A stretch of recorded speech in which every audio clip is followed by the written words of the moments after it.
Do Filho e do Espírito Santo, amém. Queridos amados cristãos ortodoxos, viemos navegando por várias jornadas até o dia de hoje. Nós passamos por aquilo que foi o início do Triódio, depois que justamente a preparação para aquilo que é a Semana da Paixão, a grande semana, todo o período de 40 dias de jejum para chegarmos à Santa Semana, a grande semana. Depois nós aprendemos durante esse período tudo o que concerne aquilo que se diz respeito a como jejuar agradavelmente a Deus, como orar, como elevar nossas súplicas ao céu, de uma maneira que não fosse farisaica, mas sim da maneira correta, espiritualmente viva, falando. Depois nós vimos na grande semana como nos prepararmos por todos aqueles ofícios do noivo, e o tríduo pascal, e como chegar bem até a grande noite jubilosa da ressurreição de nosso Senhor e do Salvador Jesus Cristo. Nós depois comemoramos por 40 dias a festa de Páscoa. Todos os dias para nós foi Páscoa durante 40 dias, e na apodoses da Páscoa, pela última vez cantamos o tropário Cristo ressuscitou.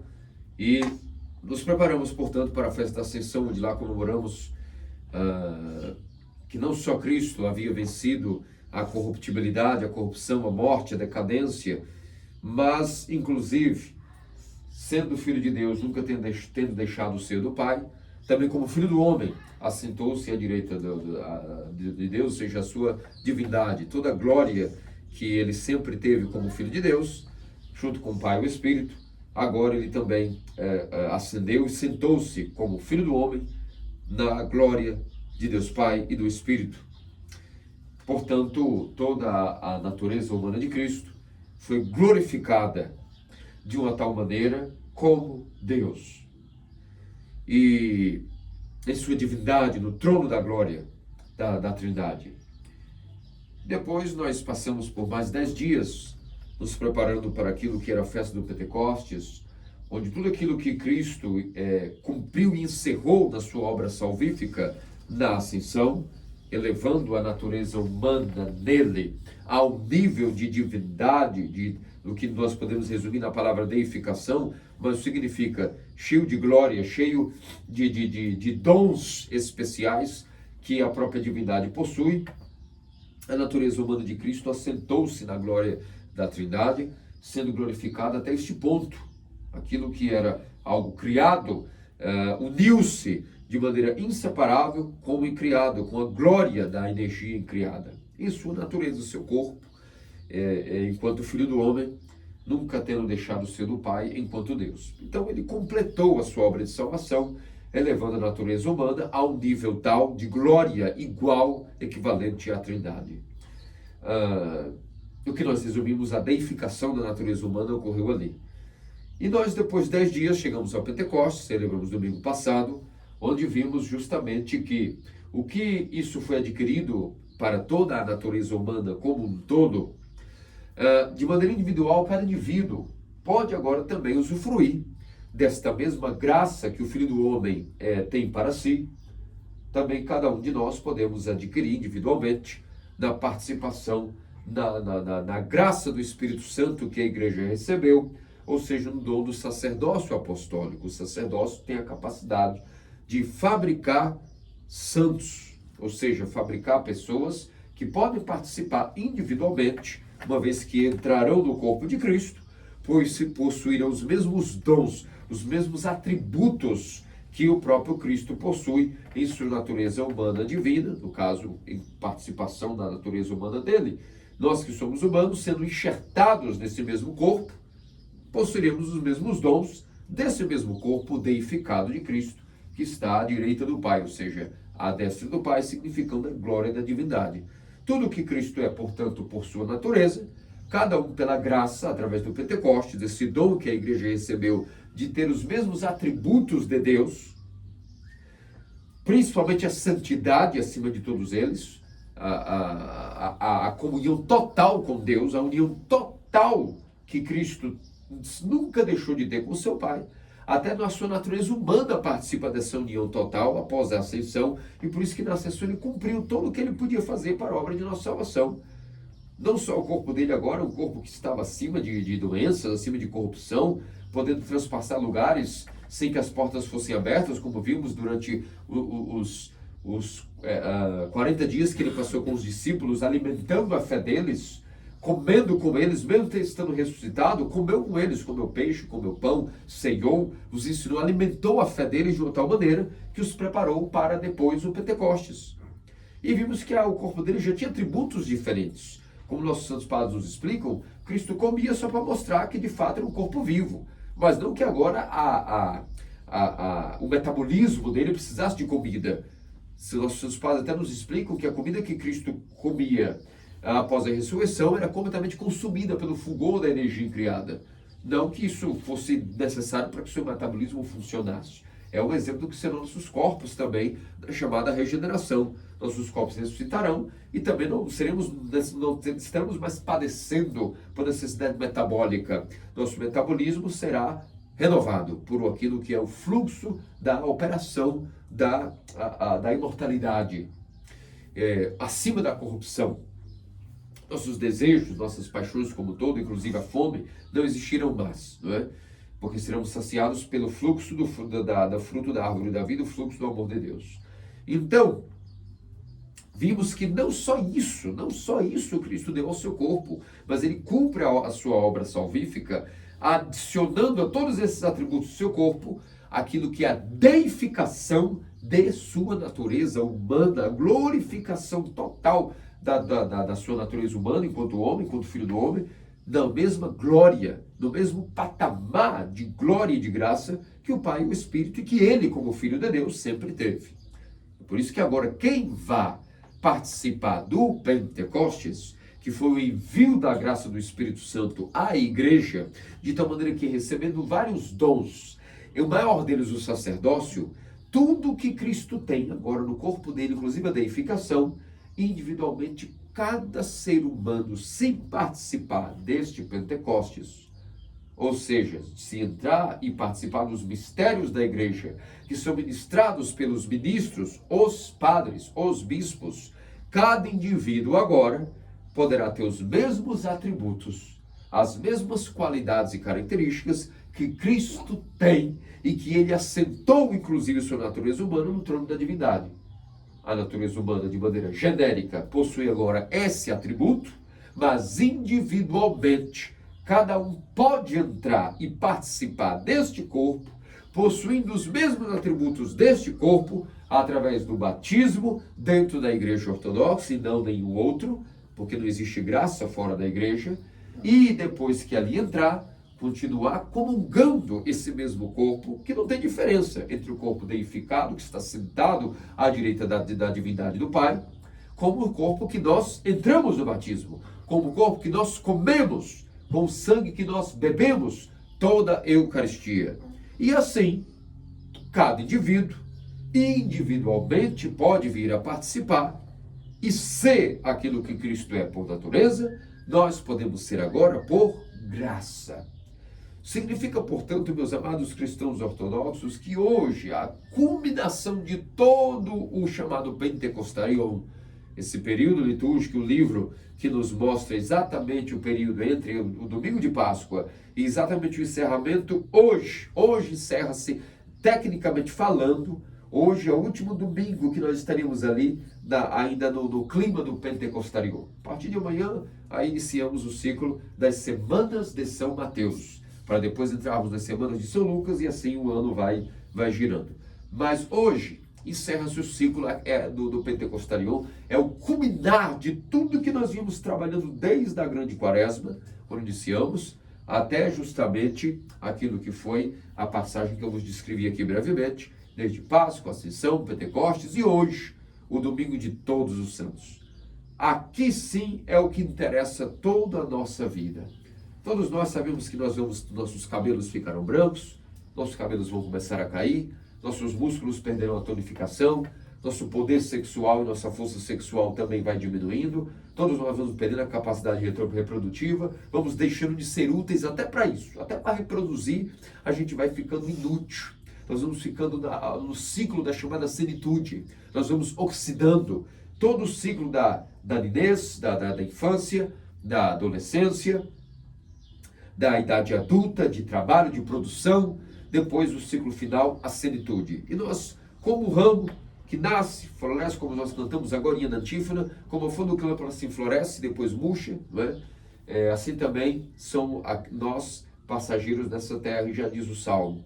70 anos é a vida do justo, 80 se ela for muito vigorosa, mais do que isso é dor e mesquinhez. Então nós sabemos que a nossa vida toda ela vai oxidar, ela vai passar.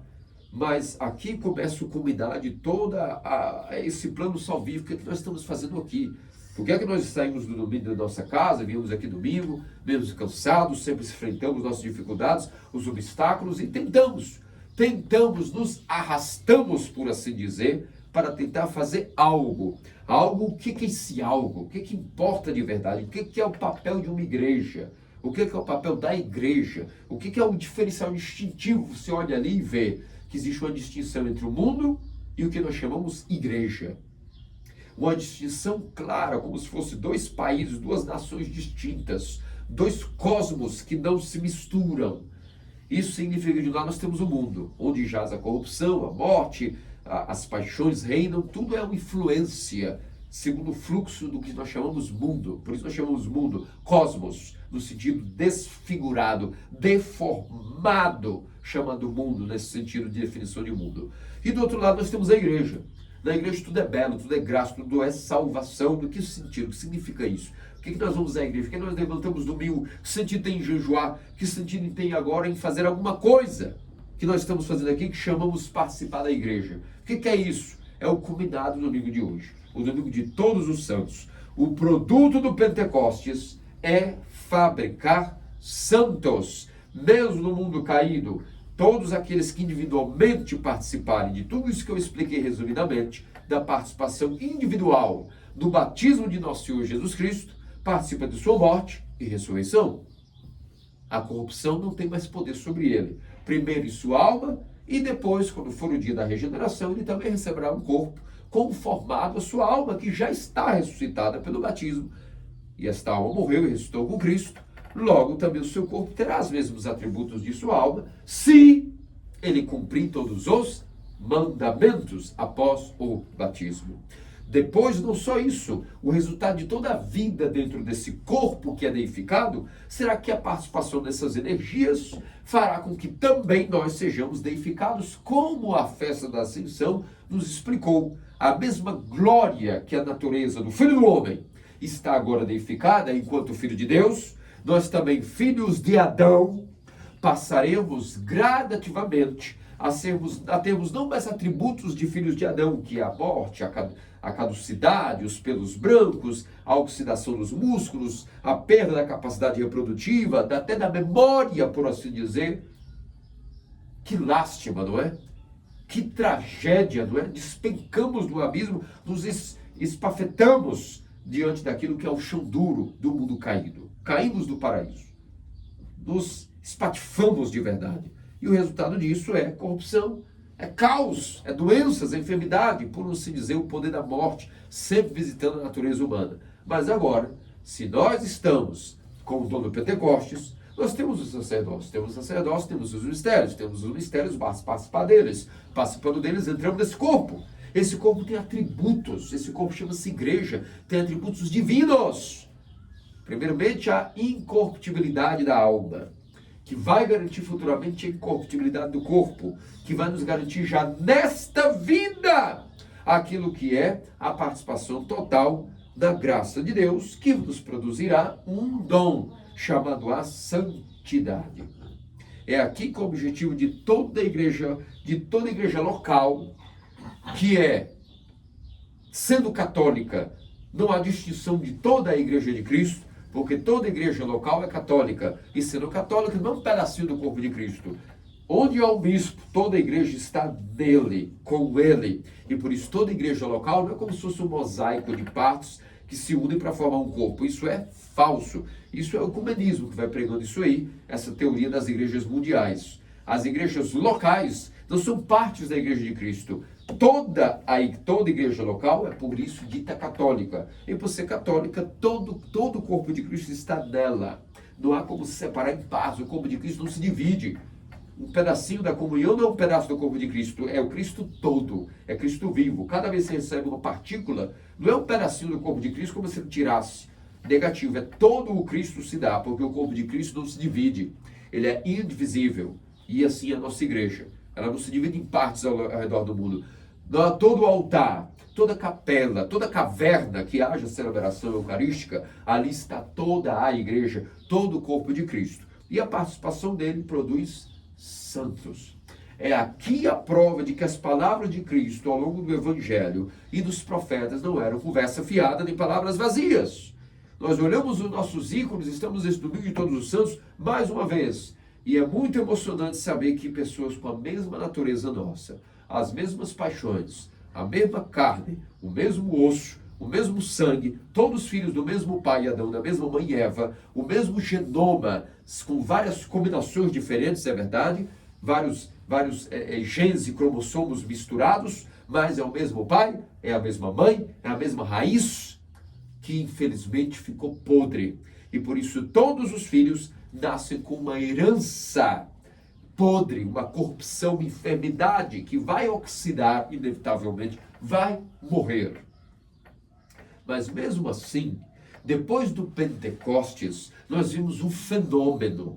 Algo ocorreu que as pessoas que começaram a participar do corpo de Cristo, que ascendeu aos céus, sentou-se à direita do Pai e enviou o Espírito após ter cumprido tudo em si, não só tendo destruído os poderes do Hades, mas explodido as ataduras da morte, desferrolhado as porteiras do inferno, mas além disso, de ter vencido a corrupção e a morte, deificou a sua natureza humana. E todos que participam desse corpo através do batismo, através da Eucaristia, foram dando sinais. E não só sinais, milagres. Não só milagres, atos que estão acima de qualquer perspectiva para um filho de Adão caído. Algo impossível de se imaginar foi ocorrendo. Primeiro, a mudança total de mentalidade, a aquisição do que nós chamamos fronema. Uma mentalidade segundo a mentalidade de Cristo. Primeira coisa é esta.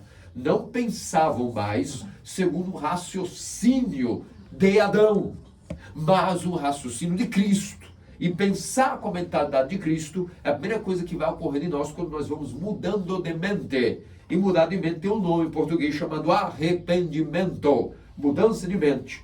Ou até metanoia, que do grego significa mudança do nous, mudança até do seu coração, da sua parte mais interior, o seu íntimo, todo o seu coração, toda a sede dos teus poderes mentais, intelectuais, psíquicos, emocionais e noéticos muda. E você passa a pensar de outra maneira, tornando-se o primeiro atributo da santidade. Ou simplesmente o primeiro atributo de estar participando do corpo de Cristo, a sua igreja, a Santa Igreja Ortodoxa, que não se divide, está em todo lugar, em todos os tempos e para todos que queiram. A única coisa agora que separa esta realidade a qual estou explicando da realidade individual de cada um de nós é o que nós vimos no Evangelho de hoje. A capacidade de confessar a Cristo, não amar pai, mãe, irmãos, campos, seja o que for mais do que ele, negar a si mesmo, anular a sua própria vontade, que tende a ser pecaminosa, e seguir a Cristo tomando a sua cruz. Porque toda a característica dos santos, elas têm uma coisa em comum. Alguns poderiam ter vivido em épocas distintas, mas as batalhas eram as mesmas nossas. Nós não podemos achar que os tempos dos santos eram fáceis e por isso foram santos, e que o nosso são difíceis não tem como ser. Mentira! Isso é até uma lavagem cerebral de igrejas heterodoxas, ou de política, ou de rede social, ou de jornalismo, ou de cada época uma síntese, uma avalanche de heresias, ou pensamentos, ou ideologias. Nós não podemos entender que a vida dos santos que estão aqui nos ícones, esses não são retratos, são pessoas vivas, e por isso que existem ícones. Eles estão aqui conosco, estão festejando conosco esse dia hoje. Hoje nós comemoramos, festejamos todas a sinapse de todos eles. É um dia memorável, todos estão jubilosos, porque é o dia de todos eles. É o dia de, por isso que automaticamente também é o dia de todos nós, porque cada um de nós tem um santo padroeiro. E se é o santo padroeiro, o santo protetor, e é o dia dele hoje, é o dia de todos nós. E por isso, felicidade a todos nós que estamos lutando nesta mesma peleia que os santos lutaram. Agora, não podemos cair na índole moderna de sempre dizer esse demônio que quer nos afagar e dizer não tem como fazer a mesma coisa que eles, nem ser como eles. Veja bem, senta aqui. O teu mundo é diferente, é moderno, é difícil, é complexo. O deles era mais fácil, negativo. Primeira pergunta, a natureza deles, o genoma era especial comparado ao meu? Não. O meu é pior do que o deles? Também não. Então é o mesmo genoma, o mesmo sangue e o mesmo osso, carne, raiz podre de Adão. Ninguém é melhor do que ninguém. Agora, o que foi a diferença? A grande pergunta aqui é, o que é que eles fizeram que nós não estamos fazendo? Independente da realidade que lutamos, agora sim, tudo começa a fazer sentido e é para isso que estamos aqui reunidos, não só hoje, todos os domingos, não é verdade? E não adianta dizer só a busca da santidade, que isso pode ser palavras vazias, pode ser palavras que até perdem o significado ao longo das gerações. Santidade, a união total com Deus, que começa pela mudança de mente, depois vem outros atributos, que é o mesmo atributo do corpo de Cristo, da pessoa de Cristo, humano-divina. Passam essas pessoas que participam desse mesmo corpo a ter as características desse mesmo corpo, sendo eles membros desse mesmo corpo, possuirão as características desse corpo inevitavelmente. Só se ocorrer um pequeno problema ao longo do caminho, que é que a nossa vontade seja o único empecilho que nos impeça de mergulhar de cabeça e ter as consequências desse mergulho na graça de Deus e ter esses mesmos atributos. A única coisa que nos separa desses atributos, de eles funcionarem em nós ativamente, é a nossa própria vontade.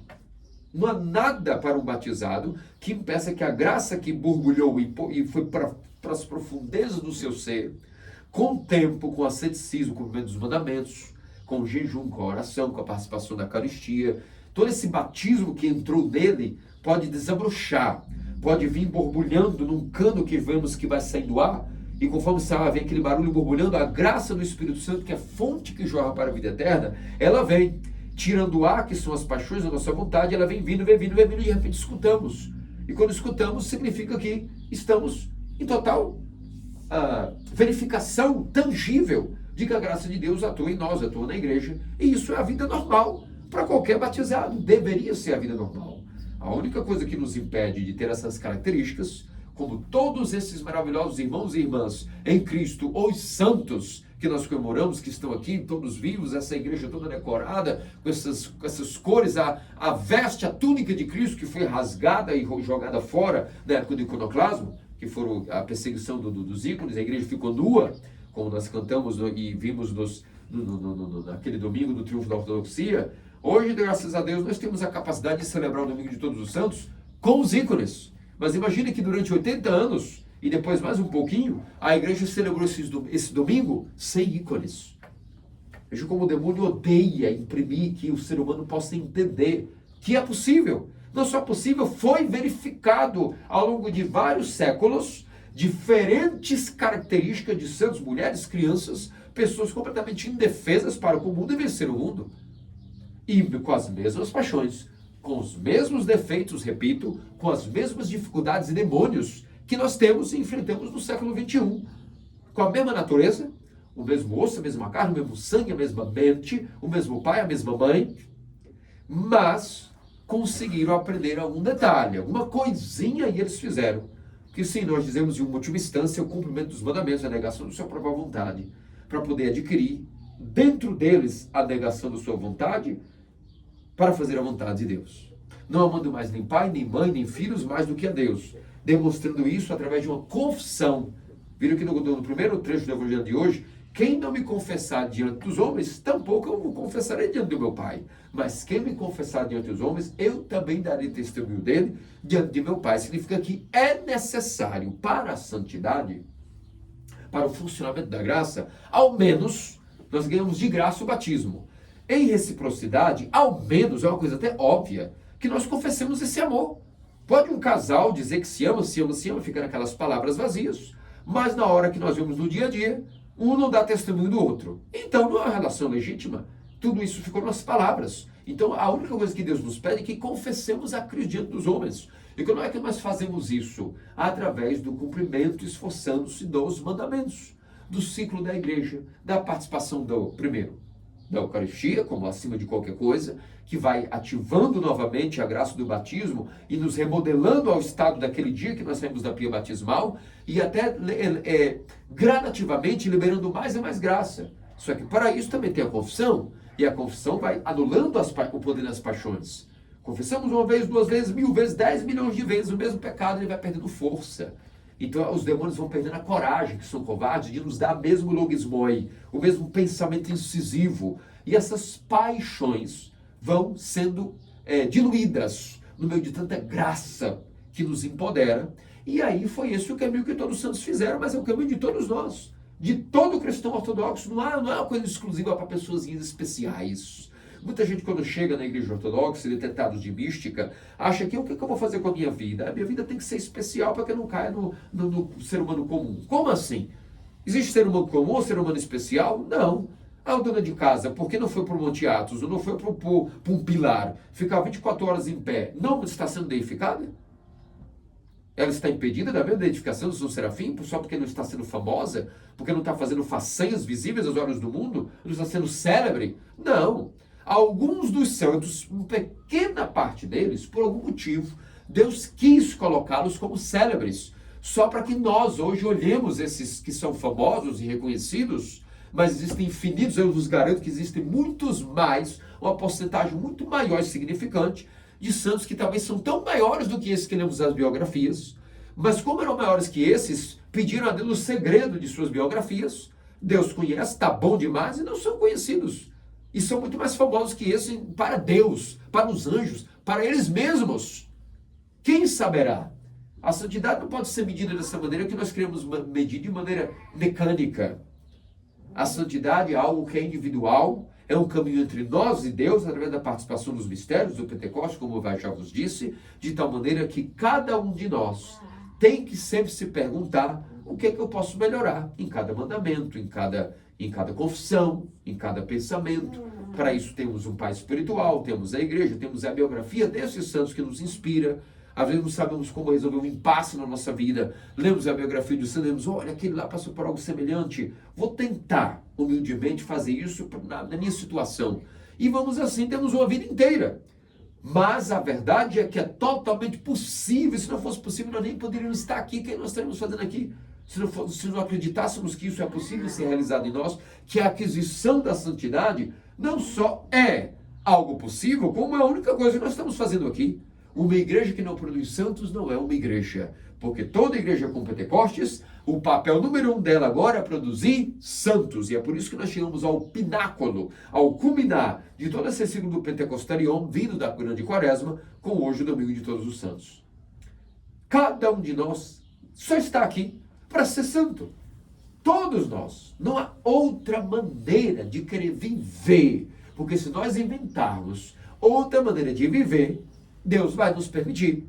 Só que o desfecho desse filme será a corrupção operando em nós. E o pior, mesmo tendo recebido o batismo, as energias dele não serão ativadas. E aí a corrupção continua operando. Porque o mundo, nós estamos no mundo.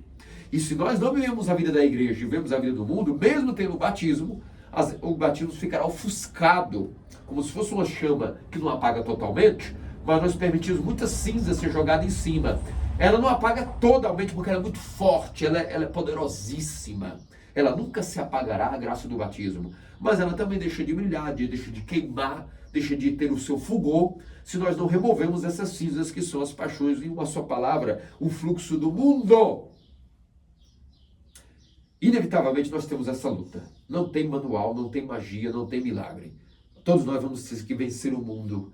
Só que a gente não tem essa força, nós vamos vencer o mundo com Cristo e em Cristo, porque Ele fez tudo para nós. Ele realizou tudo por nós, Ele não só venceu a morte, como Ele também, como homem, viveu como nós e o pecado não se apoderou dele. Então, ao comungar esse mesmo corpo e sangue que venceu as paixões do pecado, nós vamos ganhando uma força também na natureza humana caída para não pecar. Porque Cristo viveu como homem e não pecou. Então ele insuflou nessa mesma natureza caída de Adão que ele assumiu a força de não pecar, de resistir e vencer o pecado. Basta continuar frequentando a igreja, cumprindo os mandamentos e comungando o seu mesmo corpo e sangue, que venceu a morte e o pecado. Então esse remédio, esse antídoto para a morte e força para não pecar, junto com a participação ativa dentro desse corpo, vai nos dando esses atributos, e isso é a vida do cristão ortodoxo.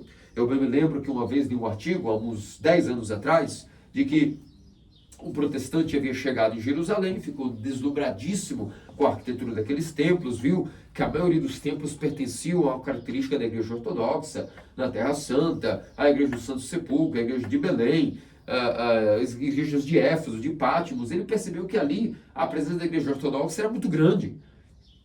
Os ícones, a arquitetura, o iconostácio, o santuário. E aí tinha dúvida, o que será que é a igreja ortodoxa? No catolicismo eu já estudei bastante, mas o papismo. E aí ele viu uma peregrina, uma monjinha lá, velhinha, ortodoxa, e perguntou para ela, como é que se define a igreja ortodoxa? Como seria? E ela disse, de qual fé o senhor vem e tudo mais? Sou protestante e tudo, estou peregrinando a Jerusalém. Lá, muito bem. A única maneira que eu posso explicar o que é a igreja ortodoxa é que é a igreja que produz santos. Se quiser ser santo, você se torna ortodoxo. Se você quiser uma outra vida comum, não precisa se tornar ortodoxo, mas aqui é para quem quer ser santo, não tem meio termo. Todo cristão ortodoxo, ele se torna ortodoxo porque ele quer ser santo. Isso impactou tanto a sinceridade e a simplicidade, a espontaneidade das palavras dessa senhora, que não só ele viu que ela estava falando algo que ela mesma tentava de maneira autêntica, ela não estava blefando, como havia fé depositada e constatação dela de que isso era a única coisa real daquela fé, que ele disse, eu preciso averiguar o que é isso, porque nunca nenhuma denominação veio me dizer e me garantir que a única coisa que eles falam é ser santos. E que vergonha para nós é quando recebemos todos esses poderes e nós acabamos desperdiçando a nossa vida e não ativamos a graça do batismo, que é gratuita. Não é um investimento financeiro, nenhuma façanha que se espere de um catecúmeno para que ele possa estar habilitado ao batismo. Basta querer. Há um preparo mínimo chamado catecumenato, para uma mínima questão de preparação de mente, de fé e até de psicológica, podemos assim dizer, a permanência nos ofícios. Para isso tem a liturgia dos catecúmenos, na igreja primitiva, separada da liturgia dos fiéis, para que ele possa ir se banhando, se preparando, sabendo bem qual é a decisão que ele vai tomar, para que ele depois não diga, eu tomei isso, mas não queria ser santo, não. É negativo. O motivo do catecúmeno é isso, é ser convencido de que quando ele tomar a decisão do batismo, é para sempre definitiva, é só para ser santo. Mas eu quero ser um pouco bonitinho no mundo, eu quero um pouco ter uma vida normal, padre. O que o senhor fala para nós soa bonito e poético, mas quando eu sair daqui, imagine ainda mais jovem, mas um adolescente com uma idade de 14 anos, os jovens e tudo, querendo não, vocês também são bastante jovens, a mente do jovem já é diferente da minha, que já não sou tão jovem assim.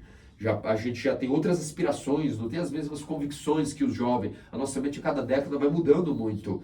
Mas mesmo assim, eu ainda tenho também minhas vaidades e minhas aspirações comparado a um sessentão, a um setentão, né, a um ancião. E a gente pode sair daqui e achar que então tudo está perdido, porque olha, o senhor fala tudo é muito belo. Mas eu vou sair daqui, eu quero estar com as minhas amigas, eu quero frequentar os ambientes. Então, a verdade é que o senhor fala, eu até já estou triste, porque eu estou escutando isso. Eu quero, é bom, eu quero pegar para mim, me apropriar disso, mas o mundo é mundo, né? Puxa vida, como é que pode uma coisa dessa? Não vai dar para, não vai fechar o raciocínio na prática. Na verdade, meus cristãos ortodoxos, vocês mesmos já disseram a resposta. É algo individual. Eu não posso obrigar ninguém a querer. Eu já tenho minhas lutas. Eu já tenho que eu mesmo vencer as minhas paixões. Cada um de vocês tem que também tomar a decisão individual de quererem se agarrar com Cristo e dizer, sim, sim, sim, é verdade. Mas eu vou entender que realmente é isso mesmo que o padre diz. Há único empecilho entre eu e o Senhor e essa deificação, ó meu Salvador, é a minha vontade. Já que eu não tenho vontade, me dá pelo menos essa vontade, me dá esse dom de querer. E nessa oração, orando aos santos, é que nós também, o que eles venceram, pelas orações deles, poderemos vencer. E o que eles venceram com as mesmas paixões que nós temos, eles vão nos ensinar como é que nós vamos vencer. Porém, às vezes, tem certos sermões que nós nos inspiramos, ou lembramos de algo e damos atalhos, como é o domingo de hoje. Hoje vem na minha memória um atalho. Como é que eu posso simplificar para vocês? Como é que a gente pode tentar vencer o mundo? Porque só há duas coisas, a igreja, que nós explicamos aqui como ela funciona, e o mundo. Hoje eu lembrei de um atalho aqui, vou compartilhar com vocês antes de encerrar. Me veio na mente São Marcos o asceta. Ele diz o seguinte: há só uma coisa que nos impede fechar a válvula que libera do coração a graça do Espírito Santo. Só uma coisa que realmente, veja bem, pecado, é verdade. Mas dentro do mundo das virtudes, nós temos um cenário de santidade, os dons do Espírito Santo, onde a igreja possui e os seus membros vão também possuindo. Mas dentro dessa escala de virtude, como nós tivéssemos no paraíso do Éden, assemelhamos agora o paraíso do Éden ao paraíso da igreja. E assim como de todos os frutos que Deus plantou no Éden, só um Deus disse que ele não deveria comer. Inclusive a árvore do conhecimento do bem e do mal. Nisso não havia nenhum problema, nenhum problema sério, nenhum assassinato, não havia a operação do mundo como nós temos hoje em dia. O único desafio era isso aí, não coma essa árvore. Não está se preparado para comer ainda da árvore do bem e do mal. Coma da árvore da vida e dos outros à vontade, ok? Fechamos um acordo. Primeiro mandamento entre eu e você, para provar o amor, testar o amor, é o jejum. Tu não comas daquela árvore. Daquela árvore, nesse jejum só de uma só árvore, a gente mantém um contrato de amor. Pode ser que o amor tem que ser testado. O amor tem que demonstrar vontade, não é só falar, é vontade, é mentalidade, é disposição, evolução. Tudo ok? Sim, por que não, meu Salvador, meu Criador, ó Trindade. Passou-se algumas horas ou alguns dias no paraíso e houve uma tragédia, houve um experimentar da fruta que não podia, uma quebra do jejum.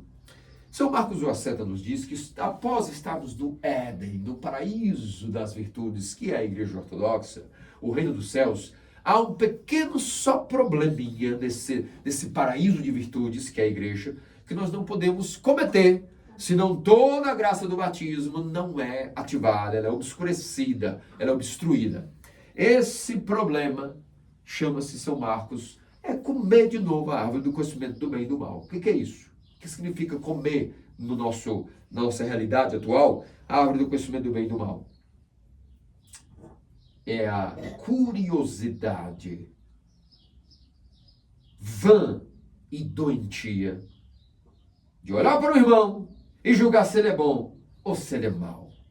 E toda vez que dentro do paraíso das virtudes nós vamos caindo na tentação de olhar para alguém após o batismo, dentro ou fora da igreja, e julgar se ele é bom ou se ele é mau, nós estamos, é a única coisa que imediatamente toda a graça do batismo, se ela estava liberada, ela volta para as profundezas do coração, ela é desativada até que uma pessoa possa se arrepender disso e se curar dessa chamada curiosidade maligna, enferma, de querer olhar para alguém e comer de novo no paraíso da igreja o fruto do conhecimento do bem e do mal, que é olhar e julgar, querer sondar, fulano é bom ou é mau.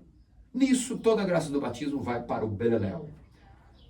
Por outro lado, se nós quisermos uma garantia de que ao menos se nós formos piores que todos os santos, piores que todos os pecadores, piores de os piores seres humanos de todas as gerações, que somos nós mesmos, os nascidos no século XXI.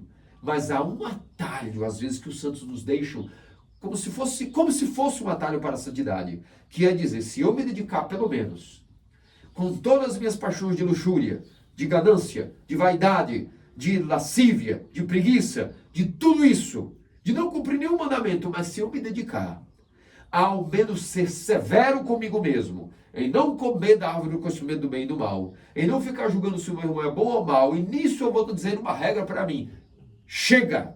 Nunca mais, esse assunto acabou para mim, não me interessa nem se alguém é muito bom, se alguém é muito mal, não interessa. Eu só vou apenas tomar essa regra para mim.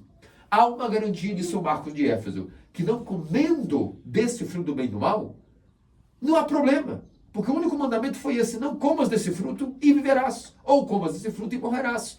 Faça esse dever de casa e terás a sua garantia, de São Marcos de Éfeso, São Marcos o asceta, de estar garantindo que ao menos essa prática, essa regra não irá obscurecer a graça do batismo. E na esperança maior em Deus, que Cristo venha completar em nós o resto que nós não conseguimos fazer. Se ao menos não julgando alguém, nós fomos fiéis a esta regra, que Cristo venha completar em nós o resto. Porque sabe da nossa fraqueza, nos abandonemos da misericórdia do Senhor Jesus Cristo, Filho de Deus, tem piedade de mim que eu sou pecador, mas ao menos te ofereço a graça de não comer do fruto do conhecimento do bem e do mal, de não julgar o meu irmão. Não julgando o meu irmão, o resto eu já não tenho forças, vem completar em mim, ajuda-me pela oração de teus santos e do Santíssimo de Deus, até ao Teotocos e sempre Virgem Maria. E com isso é claro que Deus não vai nos abandonar, é claro que Ele vai nos iluminar com o primeiro, vai nos dar ideias, vai nos dar teoria com TH, de como ajeitar nosso estilo de vida.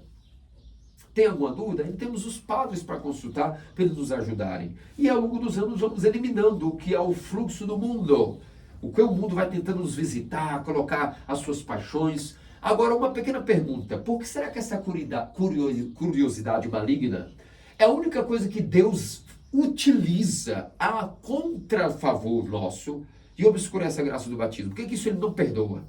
Porque que todos os frutos, a luxúria, a lascívia, a preguiça, a ganância, isso aí tem um jeitinho de que a graça do batismo, mesmo assim, ela vai atuando, para quebrar de novo a pessoa e a pessoa voltar como um trigo moído ao arrependimento. Mas o julgamento não. O julgamento não tem perdão. Acabou-se a operação do Espírito Santo, ela se diminui a zero. Por quê? Porque se nós formos ver, há uma justificativa, por assim dizer, em todas as nossas paixões. Há um processo, há algo aí, um mecanismo de ativar das paixões justificado pela queda. Por exemplo, o ato de querer gula, a glutonaria, ela é justificada, ela tem, ao menos nós podemos assim, quando morrer, dizer assim: meu Deus, eu sentia fome. E Deus vai escutar isso aí: eu sentia fome, não consegui conter os meus desejos, eu sentia fome. A corrupção justifica a paixão da glutonaria. Todo homem nasceu, ou deveria ter nascido, por assim dizer, com uma necessidade de complementariedade psicossomática com sua mulher, com o sexo oposto, com a fêmea, e ele precisa dessa companhia.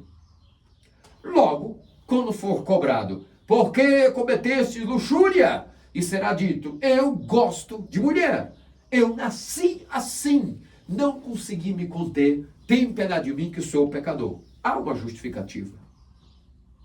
A preguiça, o cansaço da corrupção, a dificuldade de manter um corpo saudável, tudo é caótico, o fluxo do mundo opera. E há uma justificativa, há um mecanismo por trás, processual, das paixões como um todo. Entretanto, queridos amados cristãos ortodoxos, o que foi inventado naturalmente como um dom virtuoso, a fome foi dada como um dom, para saborearmos as delícias da criação, não para depois da queda, a fome para não morrer, não é? A sede para não morrer, a necessidade de uma mulher por desejo por si só. Tudo isso antes, no paraíso, era legítimo. Ter o casamento, o matrimônio, a união conjugal, o comer dos frutos das delícias, eu tomo o beber da água vivificante do paraíso, dos rios, da fonte orvalhada. Tudo isso era justificado, era natural ao homem antes da queda. O problema é que as paixões são, na verdade, deformidades de características naturais a nós antes da queda, correto?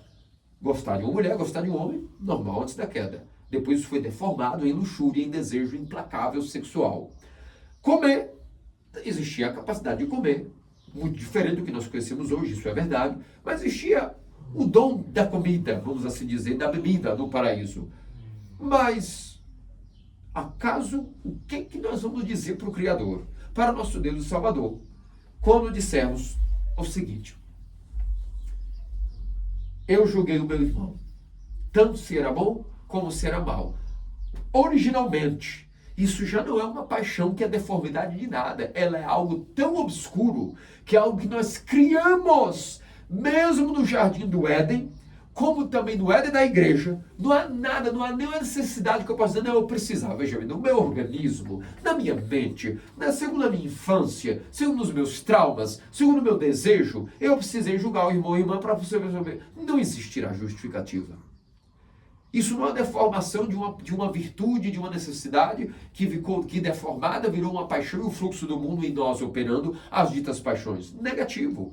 Julgar o irmão se é bom ou mal não tem nenhum parâmetro. É só curiosidade satânica maligna. A besta curiosidade, como nós dizemos no português popular.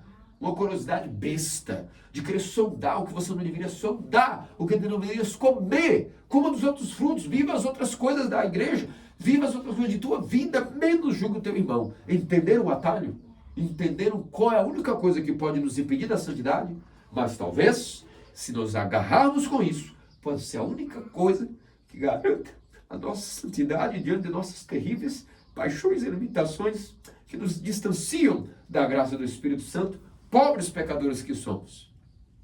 Por isso, meus amados cristãos ortodoxos, a igreja é muito sábia, ela sempre tem suas cartas na manga para em cada geração animar, dizer que é possível. Se a gente não tem nem ânimo para entender que nós podemos ser santos, nós não vamos conseguir. Na hora que vier os látigos do demônio, das paixões, o cansaço do mundo, a gente vai desistir.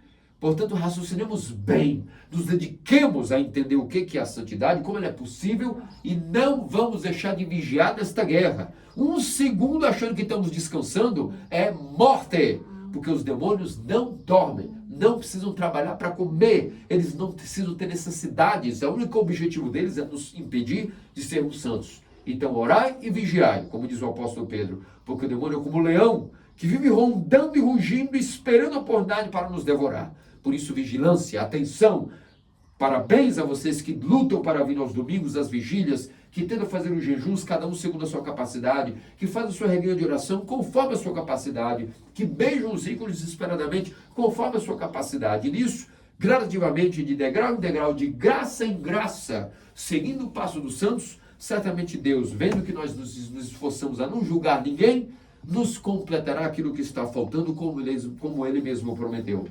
Que diz nosso Senhor, Deus Salvador Jesus Cristo, faça-nos dignos pelas orações do Puríssima Mãe, até o toque sempre Virgem Maria e todos os santos. Amém. Amém.